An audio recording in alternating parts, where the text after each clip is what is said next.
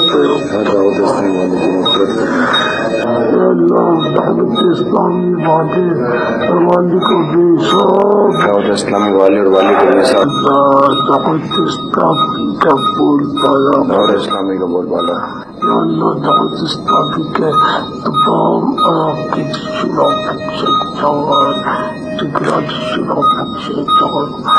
شاید بہت سارے ناظرین کو یہ پتہ چلا ہوگا کہ امیر اہل سنت اپنے مریدین سے سرکار علیہ الصلوۃ والسلام کی ساری امت سے کس قدر دل کی گہرائیوں سے پیار کرتے ہیں.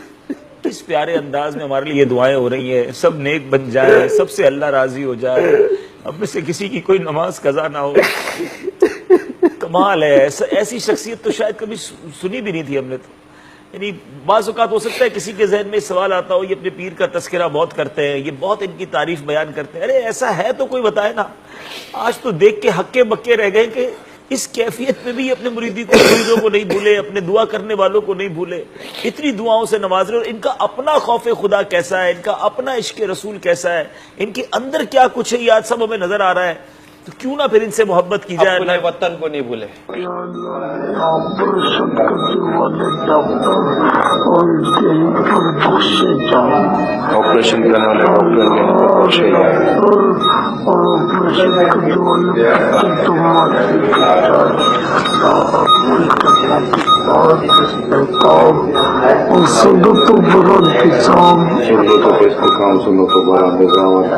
جو یقیناً آپ نے ویڈیو ملاحظہ فرما لی ہوگی, اسے کہتے ہیں بغض اہل بیت. یہ ہے نبی کے گھرانے سے بغض رکھنا. یعنی کہ آپ بیمار ہیں, آپ کی طبیعت بہت خراب ہے, آپ ادھر بھی غوث پاک کو آپ نے جو ہے وہ یاد رکھا ہوا ہے, صرف غوث پاک کو. نہ مولا علی کا ذکر ہے جو تمام ولیوں کے سردار ہیں, ولیوں کے, ٹھیک ہے, نہ مولا علی کا ذکر ہے, نہ حضرت امام حسن حسین کا ذکر ہے. یہی تو ہوتا ہے بغض اہل بیت. اور ہم کیا چیختے ہیں اور ہم کیا کہتے ہیں, یہی کہتے ہیں جو دین کا حصہ نہیں ہے ان لوگوں کو آپ نے موت کے ٹائم پہ بھی یاد رکھا ہوا ہے. اس لیے تو میں کہتا ہوں کہ اللہ سے دعا کیا کریں کہ آپ لوگ جو ہیں وہ اٹھیں کل قیامت والے دن غوث پاک کے ساتھ, جن کو غوث پاک آپ مانتے ہیں, جو ایکچولی طور پہ اللہ کے ولی ہیں, وہ ایسے نہیں ہیں. یہ آمین بولیے گا تاکہ ہم یہ بول سکیں جو ہم بچ جائیں گے لوگ, کہ ہمارا خاتمہ ایمان پر ہو, اہل بیت سے محبت ہو, کوئی بغض اہل بیت نہ ہو دل کے اندر. تو یہ ویڈیو یہاں تک ہوگی. ایک ویڈیو بھی آپ کو میں اور دکھاتا ہوں. السلام علیکم ورحمۃ اللہ وبرکاتہ. وعلیکم السلام ورحمۃ اللہ وبرکاتہ. پیارے بابا جان, میرا نام محمد آصف اتاری ہے. میں باب المدینہ کراچی سے عرض کر رہا ہوں. آپ کی بارگاہ میں عرض یہ ہے کہ بابا جان کیا جنات بھی سائنسی ٹیکنالوجی سے استفادہ حاصل کر سکتے ہیں؟ کیونکہ بعض اوقات ایسا دیکھا گیا ہے کہ جب ہم لوگ سسٹم وغیرہ آف کر کے جاتے ہیں, آفیسز وغیرہ کے, یا کوئی مشین وغیرہ آف کر کے جاتے ہیں, تو اور صبح آ کے دیکھتے ہیں تو سسٹم وغیرہ آن ہوئے ہوتے ہیں, ان پہ کچھ کام بھی کیا جا چکا ہوتا ہے. اس کے بارے میں آپ کیا فرماتے ہیں؟ محترم میٹھے میٹھے باپا جان, ہمارے اسلام بھائی نے ایک سوال کیا, اس سے ریلیٹڈ ایک واقعہ ذہن میں آ گیا. ہمارے ایک تعویذات عطاریہ کے بستہ ذمہ دار کسی ایسے اسلامی بھائی کے گھرانے کا علاج کر رہے تھے جہاں جنات کے معاملات تھے. تو ان کو عجیب و غریب قسم کے نمبر سے, نیٹ ورک سے ان کو فون کالز آتی تھیں, اور وہ آواز بھی بہت عجیب و غریب جیسی ہوا کرتی تھی, اور وہ اس کو وارن کرتے تھے, اس کو خبردار کرتے تھے کہ فلاں کے معاملات میں آپ ہاتھ نہ ڈالیں ورنہ ہم آپ کو اور آپ کے پورے گھرانے کو آزمائش میں ڈال دیں گے. تو پیارے باپا جان اس کے حوالے سے کوئی ارشاد فرمائیے. جنات مشینیں بھی چلا سکتے ہیں اور بھی بہت کچھ کر سکتے ہیں. یہ بھی ایک مخلوق ہے, اور یہ وہ مخلوق ہے جس میں اللہ تبارک و تعالی نے عقل رکھی ہے. ان میں عقل ہوتی ہے. جانور جس طرح جانور میں بالکل عقل نہیں ہوتی نا, ان میں عقل ہوتی ہے. اور یہ مکلف بھی ہیں, کافر بھی ہوتے ہیں, مسلمان بھی ہوتے ہیں, ان میں سنی بھی ہوتے ہیں, غیر سنی بھی ہوتے ہیں. کا نام لے, وہ میرے بھائی, وہ یقین کرو یہ بابا تمہارا جو ہے نا, اس کو کوئی گولی کھلاؤ جو یادداشت اس کی واپس آ جائے. اور بھائی جنات میں سنی غیر سنی کیا ہوگا, کافر اور مسلمان, یہ دو چیز تو سمجھ میں آتی ہے. ہے ہندو یا مسلمان, کافر یا مسلمان, یہ 2-4 چیزیں سمجھ میں آتی ہیں. یہ کیا ہے, سنی ہے غیر سنی ہے, تمہارے بابے کا علاج کرواؤ, اس کو پروٹین کی جو ہے وہ بہت کمی ہے, بلڈ کی بہت کمی ہے اس بندے کو, بہت سفیدی اس کے منہ پہ چھائی ہوئی ہے, بابے اپنے کا علاج کرواؤ. جنات میں بھی خسرت نکال دے, سنت وہابی اہل سنی, خدا کا نام مانو. اور فون پر بات بھی کر سکتے ہیں. آپ نے کبھی فون پہ بات کی ہے؟ ایک بار یہ اپنا ہوا تھا یہاں فیضان مدینہ میں ہی سے بات کی تھی اعتکاف کے دنوں میں. تو یہ کورنگی میں رضا مسجد میں کچھ جنوں نے وہ پریشان کر رکھا تھا اسلامی بھائیوں کو, معتکفین کو. تو اب اس پر یہ کہ اسلامی بھائیوں نے ترکیب بنائی اور فون پر تو کسی پر جن آیا ہوا تھا, اس وقت 2 جن آئے ہوئے تھے 2 پر, تو وہ فون پر بات کروائی میری.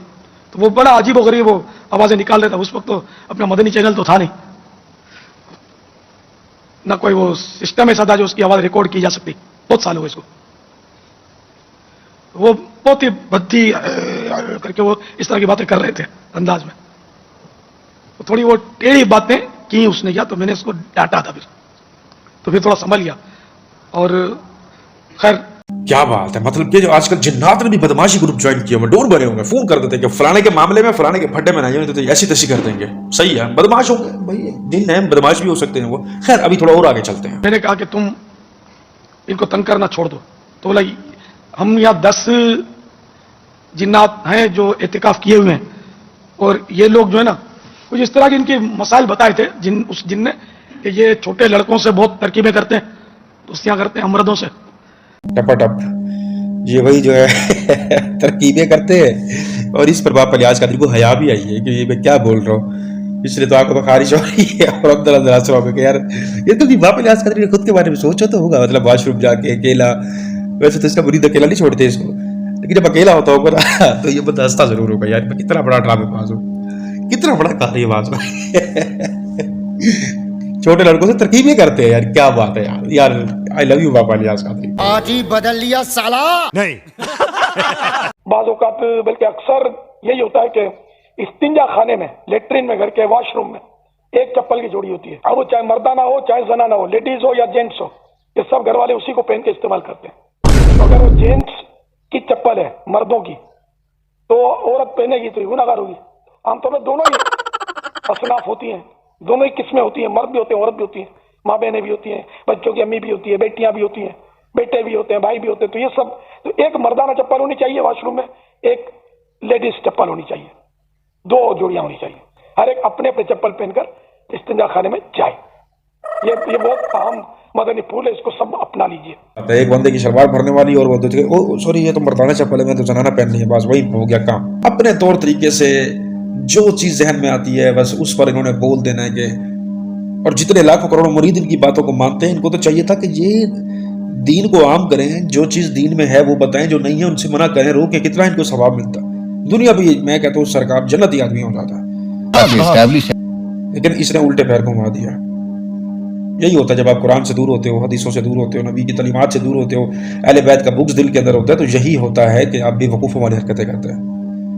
ٹھیک ہے, کیونکہ یاد رکھیے گا فزیکل ایج اور مینٹل ایج دونوں الگ الگ ہیں. اگر آپ 70 سال کے ہیں تو یہ شرط نہیں ہے کہ آپ کی جو مینٹل ایج ہے وہ بھی 70 سال کی ہوگی. اگر آپ 20 سال کے ہیں تو یہ کنفرم نہیں کہ آپ کی ایج مینٹل جو ہے 20 سال کی ہوگی, آپ کی 80 سال کی ہو سکتی ہے. آپ 60 سال کی ایج مینٹل رکھ سکتے ہیں اس ٹائم میں 20 سال کے ہوتے ہوئے. یہ عقل اور شعور کی بات ہے. اللہ تعالیٰ جس کو جیسے جو ہے وہ عطا کرے. کیا بات ہے, معلوم ہے تیرے باپ کو مت سکھا. چل تو بس یہی کہنا چاہوں گا. یہ ویڈیو جہاں تک تھی آپ لوگوں نے دیکھی, ملاحظہ فرمائی ہوں گی. تو خیر یہ یہاں تک ویڈیوز تھی. آپ بتائیے گا کمنٹس پہ آپ کو کیسی لگی ویڈیوز کا. نیکسٹ پارٹ چاہتے ہیں تو وہ بھی مجھے کمنٹس میں ضرور بتائیے گا. اور کوئی مولوی ہے تو وہ مجھے, یا کوئی بھی مولوی ایسا مجھے آپ سجیسٹ کر سکتے ہیں. میرے انسٹاگرام کا جو لنک ہوتا ہے وہ ڈسکرپشن کے اندر موجود ہے ہر ویڈیو کے اندر. باقی کمنٹس پہ بھی مجھے بتا سکتے ہیں آپ. اور اپنا بہت سارا خیال رکھیے گا اور دعاؤں میں یاد رکھیے گا. ملتے ہیں نیکسٹ ویڈیو میں. اللہ حافظ.